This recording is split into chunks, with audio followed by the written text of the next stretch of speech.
In today's video, I'm creating this elegant agate tray for a client, so sit back and enjoy the video. So the tray I'm using is from Ikea. I love using these. These are pretty awesome trays. They're inexpensive and they're a good size. And yeah, I will link these in the description below. You're gonna have to excuse the mess you see around my table. I have been doing a few different projects at the same time, and honestly, I like keeping it real. If you're creating, you are gonna have a messy workspace. Right, okay, so for the colors, I'm using gold there first, and pearl white, and this is some transparent white, and I have some opaque white, and I have a bunch of clear.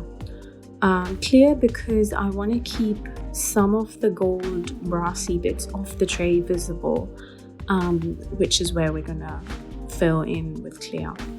Now for the actual pour, I'm going to go with a dirty pour, nice and simple. I love the effects that it gives. I find it very organic and not man-made looking, and I think I really enjoy doing a dirty pour because you can hardly ever predict what the outcome's going to be like. So there's me just putting in the colors. So I am going lighter on the gold as compared to the other colors because the tray itself is gold and I don't want it to be an overkill. So I've put in my colors in a very random fashion. There isn't any right or wrong in this, and once again you can use any colors you like. This is just the requirement for this piece, and that's me just putting that down. And this is what I'm talking about. When you do a dirty pour, the little veins and the lines that you get, it's pretty hard to get them if you were doing it bit by bit on your own. So I quite like the movement and flow of colors with this technique. And there's me just adding some clear. Once again, like I said, I want some of the base to be visible through this tray. Now, when I'm happy with the amount of resin I have here, I am just gonna go ahead and tilt the tray so I can get the resin to cover all of the surface of it. Once I'm happy with the pattern, I'm going to leave this to cure to a point where it's mostly cured but a little bit tacky, because we're going to come ahead and we're going to put some crystals and stones and agates on a corner. Later that same evening. Okay, it's been a few hours. This isn't fully cured, but it's tacky enough for me to lay down some crystals. And I'm going to start with these large acrylic stones. I quite like to use these. They're nice and shiny and chunky, especially when you want to create a body of texture.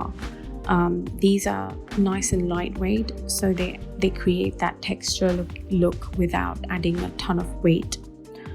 So there's me mixing in the crystals with just a tiny amount of resin, just enough to coat them, and I'm going to place these down in the corner.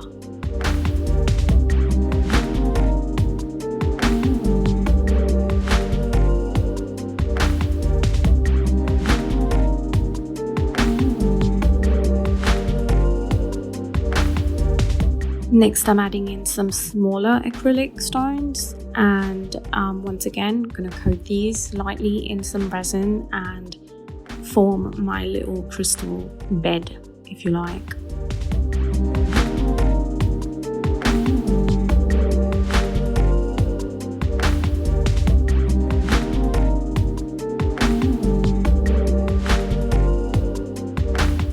So now that I have a bit of a base of the rocks, I want to add these agate slices, and I'm just going to add a tiny amount of resin to the corners and then put them down in the placement that I'm happy with. I decided I want to add some more acrylic stones, so that's what I'm doing there.